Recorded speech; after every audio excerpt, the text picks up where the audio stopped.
Hi! Saturday evening தான். நாங்கள் போன வாரமே கோயிலுக்கு கிளம்பிட்டு போக முடியல. சரி இந்த வாரம்னாச்சும் நம்ம புரட்டாசி பிடிக்கிறனால சரி பெருமாள் கோயிலுக்கு போயிட்டு வந்துடலாமே அப்படின்ட்டு தான் நாங்கள் பார்த்தீங்க அப்படின்னா நேற்று ஈவினிங் ஒரு 5 மணிக்கெல்லாம் போயிட்டு வந்துட்டோம்.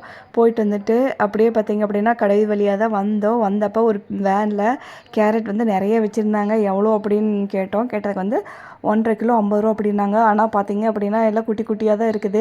சரி நம்ம பொறுக்கி எடுத்துக்கலாம் அப்படிங்கிறப்ப அதெல்லாம் இல்லைங்க. நாங்கள் இது மாதிரி பேக் பண்ணி வச்சுருக்கோம். உங்களுக்கு இதில் எந்த பேக் வேணுமோ அதை மட்டும் எடுத்துக்கோங்க அப்படின்னாங்க. சரி அதை தான் சரி 1.5 கிலோ தானே சரி ஒரு நாளைக்கு ஜூஸ் போடலாம் அப்படின்ட்டு மறுபடியும் ஒரு நாளைக்கு வேணால் கேரட் பொரியல் நம்ம இது ரெடி பண்ணிக்கலாம் அப்படின்ட்டு அதுக்காக தான் நாங்கள் வாங்கிட்டு வந்தோம்.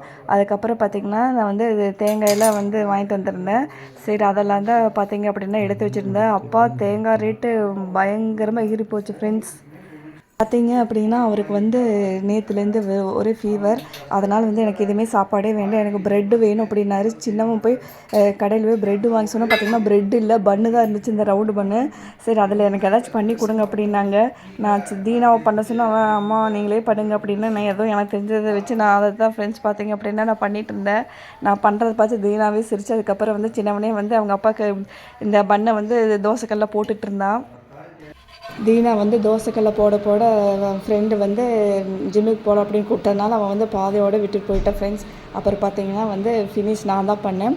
சூடாக அவருக்கு கொண்டு போய் கொடுத்தேன். அவரும் நல்லா இருக்குன்னு சாப்பிட்டாரு.